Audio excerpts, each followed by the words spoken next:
죄악의 저주 아래 있었던 나답, 죄악의 저주 아래 있었던 나답이란 제목으로 우리 함께 말씀 나누기 원합니다. 각에 흐르는 저주를 끊어야 산다라는 책이 있었습니다. 각에 흐르는 저주를 끊어야 산다라는 책이 있었습니다. 신앙생활을 하더라도 각에 흐르고 있는 저주를 구체적으로 끊어내지 않는다면 그 저주가 계속 임한다는 무서운 내용의 책입니다. 신학적으로 별로 건강하지 않은 책입니다. 한때 유행했던 책인데 읽을 만한 책은 아닙니다. 그러나 그 내용 속에서 우리가 신앙생활을 하면서 집안에 흐르는 저주라는 것이 실제로 있는 것 같은 그런 현상을 우리가 임상적으로 볼 때가 있습니다. 어느 집안에 보면 어떤 사람 보면 신앙생활을 잘하고 하는 것 같은데 이렇게 계속해서 안 되고 그 저주가 임하는 것 같을 때 이제 그런 사람들을 위해서 쓴 책이 이제 이 각에 흐르는 저주를 끊어야 된다는 책인데 그런 면에서 조금 참고해 볼 만한 책이긴 하지만 별로 건강한 책은 아닙니다. 근데 우리 실제로 성경에도 보면 출애굽기 34장 7절도 보면 인자를 천대까지 베풀며 악과 과실과 죄를 용서하리라. 그러나 벌을 면제하지는 아니하고 아버지의 악행을 자손 3, 4대까지 보응하리라. 아버지의 악행을 자손 3, 4대까지 보응하리라는 이런 내용도 성경에 있습니다. 오늘 본문에 나오는 이 여로보암의 아들 나답의 집안이 그러한 집안이라고 할 수 있습니다. 이미 아버지 때부터 임하였던 죄의 저주가 그에게로 즉각적으로 임하고 있습니다. 그래서 나답의 집안이 멸망을 당하는 모습을 우리는 보게 됩니다. 우리는 이 저주의 삶을 보면서 어떻게 하면 그런 저주를 좀 피할 수 있는지 우리가 주의할 것들은 주의하고 또 복된 삶을 사는 것들을 우리가 찾아보는 그런 은혜의 시간 되기를 주님의 이름으로 축원합니다. 첫 번째, 하나님이 특별한 은혜를 베풀어 주시지 않으면 모두가 저주받은 존재라는 것입니다. 여러분, 북이스라엘의 왕국이 어떻게 되었습니까? 북이스라엘의 왕국, 여로보암이 범죄를 하면서 구조적으로 이 북쪽 이스라엘은 죄악을 범할 수밖에 없는 틀을 만들었다 그랬습니다. 그 여로보암이 만든 대표적인 죄악이 세 가지라고 말씀을 드렸습니다. 첫째는 단과 베델에다가 금송아지를 만들어 놓고 그것을 하나님으로 섬기도록 그렇게 했습니다. 두 번째, 레위인이 아닌 사람으로 아무나 제사장을 시켰습니다. 세 번째, 절기의 날짜를 자기 편리한 대로 함부로 바꾸었다 그랬습니다. 이 죄를 기본적으로 북쪽 이스라엘 나라는 가지고 가는 것입니다. 구조적인 악을 가지고 죄를 가지고 북쪽 이스라엘은 이렇게 시작되었습니다. 어떻게 되었습니까? 여로보암의 집안, 오늘 우리가 읽은 이 나답에 의하여 그 아들 나답에 의해서 이제 쫄딱 망하게 됩니다. 여러분, 왕조가 바뀐다고 하는 것, 그래서 이 여로보암의 집안뿐만 아닙니다. 여로보암 왕가가 쫄딱 망하고 바하사 왕조가 세워지는데 또 쫄딱 망하고, 오므리 왕가가 세워지는데 또 쫄딱 망하고, 예후 왕가가 쫄딱 망하고, 무나헴 왕가가 세워졌다가 쫄딱 망하고, 베가 왕가가 세워졌다가 또 망하고, 여러분 계속해서 왕조가 세워졌다가 망하고, 한마디로 이시조선 세워졌다가 400년 이렇게 500년 이렇게 가는 게 아니라 그냥 몇십 년 하다가 망하고 몇십 년 하다가 망하고 하는 것이 북쪽 이스라엘 나라는 계속되었습니다. 반면에 다윗 왕가 쪽은 어떻습니까? 남쪽 유다 나라, 역대상 22장 10절을 보면 그가 내 이름을 위하여 성전을 건축할지라. 그는 내 아들이 되고 나는 그의 아버지가 되어 그 나라 왕위를 이스라엘 위에 굳게 세워 영원까지 이르게 하리라 하셨나니 하면서 그 나라를 영원히 이어가리라고 하나님께서 다윗을 보고 복을 주셨다고 했습니다. 여러분, 그래서 남쪽 유다 나라는 왕조가 바뀌지 않았습니다. 그대로 다윗이 세운 왕조가 계속해서 이어집니다. 그렇다면 그 남쪽 유다 나라에는 좋은 왕들만 세워졌을까요? 그렇지 않습니다. 우리가 초반부에 보았던 르호보암 같은 왕, 아비야 같은 사람, 악한 왕이었습니다. 그럼에도 불구하고 하나님께서 그 남쪽 유다 나라는 보존시키셨습니다. 무슨 이유 때문입니까? 하나님께서 다윗을 기억하사 그 왕조를 지켜주셨기 때문입니다. 여러분, 그렇습니다. 하나님이 지켜주시면 계속해서 이어질 수 있지만 하나님이 지켜주지 않으시면 그냥 끝장나는 것입니다. 이 북쪽 이스라엘의 왕조만 끝장나는 것이 아니라 우리 인생도 하나님이 지켜주지 않으시면 그냥 끝장나는 것이 우리의 인생임을 우리는 분명히 알아야 합니다. 우리 모두는 죽은 목숨입니다. 여러분들 중에 성경을 읽으시다가 내버려 두사라는 말씀이나 또는 강팍하게 하사라는 그런 말씀을 읽으신 적이 있을 것입니다. 예를 들면 출애굽기 4장을 보면 바로왕에 대한 말씀이 나옵니다. 모세가 이제 출애굽을 할 때 10가지 재앙을 그 애굽에 임하게 합니다. 그때 성경을 보면 내가 그의 마음을 강팍해 한즉 그가 백성을 놓지 아니하리라, 이런 말씀이 나옵니다. 하나님께서 바로왕의 마음을 강팍하게 하셨다는 것입니다. 여러분, 이 말씀을 문자대로 그대로 우리가 이해한다면 하나님께서 바로의 마음을 아주 강팍하게 하셔서 그 이스라엘 사람들을 내보내지 않았습니다. 그래서 내보내지 않았다고 또 재앙을 주고, 그래서 또 벌을 받고 또 재앙을 받고 또 재앙을 받고, 그러면 여러분, 누가 나쁜 존재입니까? 바로가 나쁩니까? 바로의 마음을 강팍하게 만들고 그 막 재앙을 주는 하나님이 나쁜 신이 될까요? 어떻게 보면 하나님이 나쁜 신처럼 느껴지는 거예요. 하나님께서 바로의 마음을 강팍하게 만들어 놓고 그리고는 거기다가 또 백성들을 안 보내준다고 벌 주시는 하나님, 이해할 수 없습니다. 여러분, 그러나 이 말씀을 이렇게 이해해도 좋을 듯 싶습니다. 강팍하게 내버려 두셨다는 이 말씀은 그냥 내버려 두신 것입니다. 여러분, 인간은 하나님께서 은혜를 베풀어 주시지 않으시면, 그냥 고개만 돌리고 있으면, 바로왕을 쳐다만 안 보시면 바로는 저절로 강팍해 되는 것입니다. 그거를 성경은 강팍하게 내버려 두셨다라고, 강팍해 하셨다라고 성경은 기록하는 것입니다. 여러분, 그렇게 내버려 두시기만 해도 인간은 바로 죄악에 빠지게 됨을 우리는 알아야 합니다. 사랑하는 성도님들, 그러므로 우리는 주의 은총을 구합시다. 나를 그냥 내버려 두지 마시기를 하나님께 기도해야 합니다. 나에게 성령 충만, 은혜 충만이 있게 해달라고, 그래서 성령께서 나를 이끌어가게 해달라고, 옛된 성품이 내 안에서 나타나지 않게 해달라고, 나의 죄악의 성품이 나타나서 살지 않게 해달라고, 하나님 나를 버려두지 마시고 나를 붙들어 달라고 우리는 기도해야 될 줄로 믿습니다. 특별히 여러분, 자녀들을 위해서 기도합시다. 하나님께서 내 자녀를 그냥 내버려 두지 마시기를 우리는 기도해야 합니다. 내 자녀가 은혜 충만, 성령 충만하기를 위하여 기도해야 합니다. 내 힘으로 자녀를 키울 수 없습니다. 여러분, 요즘 제가 저희 아들을 권투를 가르칩니다.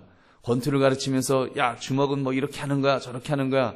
학교에서 막 뭐 아이들한테 이렇게 뭐 맞고 온 건 아니지만 거의 뭐 그 수준으로 뭐 당하고 와서 분해서 애가 막 그래서 싸우지는 않대. 사나이는 힘이 있어야 돼. 그러면서 자기를 보호할 수 있어야 돼. 그러면서 이렇게 권투를 이렇게 가르쳐 줍니다. 그러면서도요, 제 마음이 아주 섬뜩합니다. 이게 하나님, 이게 제가 제대로 하는 겁니까? 이 아들에게 주먹질 가르치는 아버지가 이게 제대로 된 아버지입니까? 막 이런 생각이, 갈등이 드는 거예요. 여러분, 그러면서 아이에게 자존감을 이렇게 세워주려고 이 가르치면서도 참 힘듭니다. 여러분, 그때 방법이 무엇입니까? 제일 중요한 거는요, 우리가 하나님 앞에 기도해야 될 거는, 하나님, 내 아들이 예수님 만나게 해주세요. 성령 충만하게 해주세요. 여러분, 그것만 해결이 되면, 성령 충만함만 받으면 여러분, 마음의 상처 성령께서 다 치유해 줄 줄은 믿습니다. 어디 가서 두드려 맞고 와도 마음이 성령께서 만져주시기 때문에 비굴하지 않고 담대하게 살아갈 수 있는 그 마음을 주실 줄은 믿습니다. 그러므로 여러분, 우리가 그것을 위해서 하나님, 내 자녀를 그냥 내버려 두지 마시라고 그렇게 우리가 기도하며 그렇게 나아가야 될 줄은 믿습니다. 더 나아가서는 우리가 복의 근원이 되어서 이렇게 인자를 1000대까지 베푸시는 하나님 앞에 내가 다윗처럼 하나님 앞에 잘 보임으로 여러분, 나를 통하여 하나님의 복이 내 자녀에게까지 임할 수 있게 해달라고, 1000대까지 임하는 신앙의 명문가가 될 수 있게 해달라고 우리가 기도하며 나아가시는 저와 여러분 되시기를 주님의 이름으로 축원합니다. 두 번째는 하나님은 죄의 저주를 3, 4대까지 기억하시는 분이시라는 사실입니다. 죄의 저주를 3, 4대까지 기억하십니다. 28절부터 30절의 내용 우리 한번 같이 28절부터 30절 함께 읽겠습니다.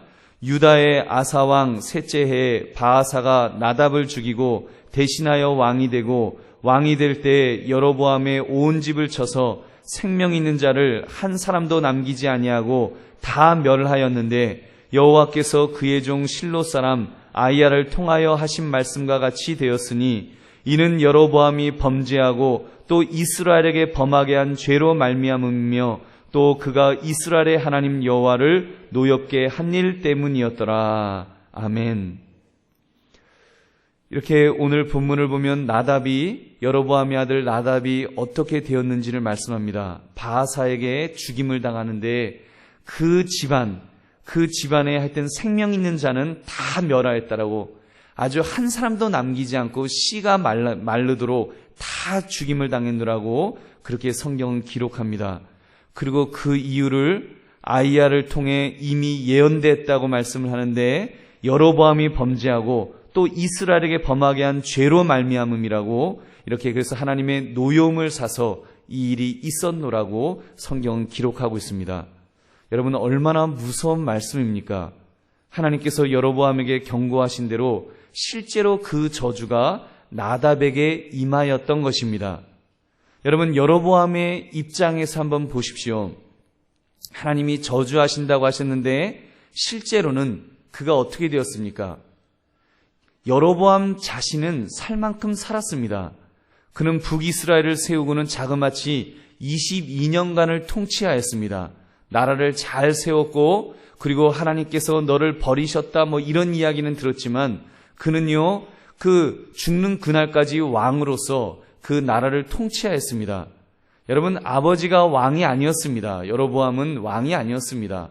자기가 나라를 세우고서 1대 왕이 22년을 통치했다는 것은 굉장히 성공적으로 한 것입니다. 어찌됐건 보위를 아들에게 물려주었습니다. 그러니 겉으로 보면 여로보암이 잘된 것처럼 보일 수도 있을 것입니다. 실제로 여러분 우리 주변에도 그런 사람들이 많이 있습니다. 저 사람은 정말로 죄가 많은데 배교하는 사람인데 어떻게 복을 받고 있는가 그렇게 보이는 사람들이 있습니다. 당장 벼락이 떨어지지 않습니다. 오히려 그 사람이 뭐가 잘 돼갖고 한마디로 잘 먹고 잘 사는 것처럼 보일 수도 있습니다. 여러분 그래서 그런 모습 보고 우리 시험에 들면 안 됩니다. 하나님의 공의가 어디에 있습니까? 우리 그런 질문하지 맙시다. 왜냐하면 하나님께서는 분명히 그 죄의 값을 찾으시기 때문입니다. 오늘 나답을 통해 분명하게 확인할 수 있는 것은 아버지의 죄가 아들에게 내려왔다는 것입니다. 그러므로 우리는 어떻게 살아야 합니까? 여러분 내 속에 죄악을 물리쳐야 됩니다. 여러분 누구를 위해서요? 나만을 위해서가 아닙니다. 때로는 내가 죄를 지어도 그 죄가 나에게서는 죄에 대한 어떤 징벌이 나타나지 않을 수도 있습니다. 그러나 그렇다고 그것이 괜찮은 것은 아닙니다. 하나님은 분명히 죄의 값을 물으실 것입니다. 그러므로 우리는 이 나뿐만 아니라 내 자녀를 위해서라도 죄악을 물리쳐야 할 줄로 믿습니다. 그래서 그 죄악이 내 삶에 그리고 내 집안에 영향력을 끼치지 못하도록 몰아낼 수 있는 저와 여러분 되시기를 바랍니다. 여러분 괜히 물질 조금 물려주려다가 죄악을 물려주지 마십시오. 조금 뭘 아끼려다가 내 자녀에게 잘못된 것을 가르치지 마십시오. 요즘 작은 아이하고는 트랜스포머 2에 대한 이야기를 합니다. 아빠 왜 우리나라는 트랜스포머 2 비디오가 왜 안 나와요? 그래요. 그래서 한번 찾아보자 그러고 찾아봤더니 안 나오더라고요. 그래서 미국 사이트 아마존.com 들어가니까 미국 거는 나와 있더라고요. 그러면서 어떤 친구 집 가니까 거기에 그 아빠는 트랜스포머 2 다운받아갖고 해줬는데요. 그러더라고요. 그래서 제가 그랬습니다. 야, 아빠도 그거 트랜스포머 다운받아주는 거, 그거 5분이면 해줄 수 있어. 근데 그거 불법이지. 불법인가 알지? 그랬더니 불법인가 안 돼요. 그래서, 야, 이 애비가, 그것도 목사인 아버지가 아들한테 트랜스포머 2 불법으로 다운받아주면 되겠냐? 그랬더니 안 된대요. 그래서 좀 기다리자. 그러면서 나오면 사줄게 이제 그랬는데, 여러분 왜냐하면 죄이기 때문입니다. 뭐 별것 아닌 죄입니다. 어떻게 생각하면 아무것도 아니라면 아무것도 아닐 수 있습니다. 그러나 여러분, 죄는 무섭기 때문에 적어도 우리 자녀들에게 여러분 우리가 바른 것을 가르쳐주는 그런 우리 부모의 모습이 있기를 원합니다. 그래서 정결한 삶을 살도록 가르칩시다. 정결한 처녀가 되어 신랑을 맞이하는 것처럼 주님을 맞이하는 삶을 살 수 있도록 그렇게 잘 가르쳐서 그 저주가, 죄악의 저주가 적어도 내 자녀에게는 얼씬도 하지 못하도록 그렇게 바르게 가르칠 수 있는 우리 모든 부모님 되시기를 주님의 이름으로 축원합니다. 마지막으로 세 번째, 집안의 저주이기에 앞서서 자신의 죄에 대한 죄값을 지금 나답은 받았습니다. 오늘 본문의 나답을 보시기 바랍니다. 나답이 바하사에 의하여 비참하게 살해당했다 그랬습니다. 역시 아버지의 죄로 인한 저주가 그에게 임하였다는 것을 우리가 말씀을 조금 전에 나누었습니다. 그렇다면 나답 자신에게는 과연 죄가 하나도 없는 것일까요? 그는 억울한 사람일까요? 그는 아버지를 잘못 만난 피해자라고 말할 수 있겠습니까? 성경은 그에게도 책임이 있다라고 말씀합니다. 26절의 말씀입니다. 우리 한번 26절 같이 읽겠습니다. 시작. 그가 여호와 보시기에 악을 행하되 그의 아버지의 길로 행하며 그가 이스라엘에게 범하게 한 그 죄 중에 행한지라. 여러분, 나답이 아버지 여로보암이 행하였던 그 죄악을 그대로 답습하였다라고 성경은 기록합니다. 무엇을 할 수 있습니까? 여러분, 그 나답에게도 잘못이 있습니다. 죄가 있습니다. 우리는 흔히 잘못되면 조상 탓이라고 말합니다. 조상이 잘못해서 내가 이렇게 된 것은 내 조상 탓입니다. 나답의 경우도 내가 이렇게 망하는 것은 아버지 여로보암의 탓입니다. 얼마든지 핑계할 수 있을 것입니다. 근데 성경은 핑계치 못하다. 왜냐하면 나답 스스로 악을 행하였기 때문이다라고 기록합니다. 사랑하는 성도님들, 우리 역시도 핑계하지 맙시다. 우리 역시도 이런저런 핑계거리를 가질 수는 있습니다. 나 핑계하지 맙시다. 어떤 사람은요, 성인이 되어서도 부모님 탓을 하기도 합니다. 부모님이 나를 어렸을 때 상처를 주었기 때문에 내가 성격이 지금 이렇게 세상 말로 개떡같이 되었다, 삐뚤어졌다, 나빠졌다, 이런 말을 합니다. 부모님이 나를 제대로 가르치지 못해서 내가 지금 먹고 살기 힘들다. 심지어 내가 지금 바람기가 있는 것은 우리 아버지가 바람을 많이 피셨기 때문에 내가 아버지 급히 받아서 내가 바람기가 있다. 여러분, 그렇게 말하는 사람도 있습니다. 여러분, 그것이 맞을까요? 틀릴까요? 여러분, 그거 잘못된 것입니다. 천만의 말씀입니다. 그거는요, 세상적인 이야기입니다. 그 비기독교적인 상담학에서는 이 비슷한 이야기를 합니다. 아버지가 알코올 중독자인 경우 그 아들이 중독자가 될 확률이 높다라고 그렇게 가르칩니다. 그래서 부모님의 탓으로 은근히 돌리는 것입니다. 이것을 영어로 빅티미즘이라고 합니다. 피해주의라는 것입니다. 심지어 살인마 아무개 같은 사람, 여러분, 누가 떼강도가 있다, 누가 살인을 저질렀다, 지존판지 그런 것들이 있다. 그러면 여러분, 신문에서 나오는 이야기들을 가만 보십시오. 물론 다 잘못된 내용은 아닙니다. 근데 세상적인 심리학자들이 이야기하는 내용들이 있습니다. 그런 악한 사람이 나오게 된 것은 사실은 사회가 이렇게 악하기 때문에, 황금 만능주의 때문에 이런저런 핑계거리를 다 이야기해 줍니다. 그래서 그 사람이 가해자이지만 사실은 그 사람이 피해자이다라는 쪽으로 이렇게 은근히 몰아가는 것입니다.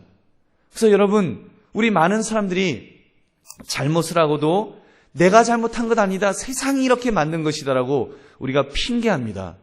그거는 비기독교적인 가르침입니다. 그 속에서는 회개가 일어날 수가 없습니다. 여러분, 내가 철저하게 죄인이라는 것, 하나님 앞에서 내가 잘못했다는 것, 내가 죄를 지었다는 것, 그것을 인정하지 못하면, 거기서부터 시작하지 않으면 여러분, 우리가 회복될 수 있는 것이 없습니다. 하나님께서 용서하지 않으십니다. 내가 피해자라고 하는데 하나님이 어떻게 용서하십니까? 예수의 보혈이 어떻게 우리의 죄를 씻어주실 수가 있겠습니까? 그러므로 여러분, 우리는 그 자신의 죄에 대한 죄값이라는 것을 우리는 분명히 깨달아야 합니다. 혹시 여러분 내 자신을 돌아보면서 이미 받은 하나님의 어떤 저주는 없었습니까? 또는 아직도 어려서부터 끊어지지 않고 끌려오는 불행한 연결고리 같은 것은 나에게 없는지요? 그래서 가게에 흐르는 저주를 끊어야 산다 이런 말처럼 그런 엇비슷한 것이 혹시 내게는 없는지요? 여러분 그런 것을 우리는 부모님 탓으로, 조상 탓으로, 어떤 환경 탓으로 그런 다른 것에 탓하고 있지는 않습니까? 여러분 내가 죄를 짓는 것, 내가 잘못된 것은 철저하게 나의 잘못임을 먼저 인정합시다. 적어도 하나님 앞에서 하나님 내가 고쳐야 될 부분은 없는지요? 내가 하나님 앞에 회개해야 될 부분은 없는지요? 내가 잘못하고 있는 것은 없는지요? 내게 잘못된 습관은 없는지요? 내게 잘못된 죄성이 아직도 그대로 남아있는 부분은 없는지요? 옛된 성품이 아직도 옛된 자아가 그게 툭툭 튀어나와서 나를 힘들게 만들고 있는 부분은 없는지요? 먼저 주님 앞에 여쭈어 보아야 합니다. 그리고 회개해야 합니다. 하나님 앞에 고쳐달라고, 예수의 보혈로 씻어달라고 우리가 주님 앞에 기도하며 나갈 때 그때 소망이 있는 줄로 믿습니다. 우리가 어떤 잘못, 어떤 죄가 있다고 할지라도 예수의 보혈은 우리의 죄를 씻어주실 줄로 믿습니다.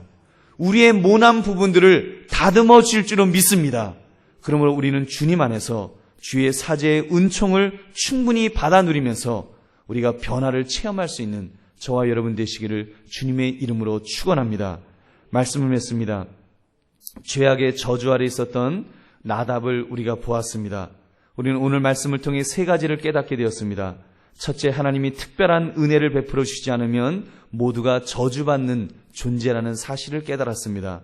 둘째, 하나님은 죄의 저주를 3, 4대까지 기억하시는 그런 분이심도 깨달았습니다. 셋째, 집안의 저주이기에 앞서서 자신의 죄에 대한 죄값임을 우리는 먼저 깨달아야 된다는 것을 말씀을 나누었습니다. 그러므로 여러분, 만약 내가 지금 짓고 있는 죄악이 있다면 우리가 회개할 수 있기를 바랍니다. 그 죄악을 그래서 예수의 보혈로 끊어버리시고 이제 그 죄를 반복하지 마시고 반복하지 않고 우리는 하나님 앞에 정결한 신부처럼 하나님 앞에 서야 될 것입니다. 그러므로 여러분, 결코 여러분 내게 있는 어떤 죄악이 그것이 작은 죄악이라고 할지라도 우리가 여러분 그것을 끊어내어서 그것을 철저하게 끊어내어서 여러분 적어도 그 죄악의 어떤 영향력이 내 자녀에게 조금이라도 영향력이 끼치지 않도록 미치지 않도록 우리는 하나님 앞에 참으로 깨끗하게 살기 위하여 애쓰며 노력하며 기도하며 살아야 될 것입니다. 또한 우리가 더 나아가서 우리는 죄악의 어떤 저주를 내 자녀에게 주는 것이 아니라 우리는 하나님 앞에 다윗처럼 올바로 살기를 원하고 실수하더라도 또 하나님을 붙들기를 원하면서 하나님은 완벽한 것을 원하시는 하나님은 아니십니다. 하나님을 붙들면서 하나님 앞에 기도하면서 회개하면서 하나님 중심으로 살기를 원할 때 하나님은 우리의 중심을 보시고 하나님은 우리에게 복을 주실 줄로 믿습니다. 그 하나님의 은혜 속에서 내 자녀에게 1000대까지 복을 끼치는 그런 부모가 되게 해달라고, 하나님 내가 믿음에 올바로 서서 내 집안이 믿음의 명문가정이 되어서 나의 복이 내 자녀에게 내 손주에게까지 자자손손 1000대까지 참으로 이어갈 수 있는 그런 믿음의 가정, 그런 복된 가정 되게 해달라고 우리가 이 시간도 결단하며 기도하시는 저와 여러분 되시기를 주님의 이름으로 축원합니다. 우리 함께 통성으로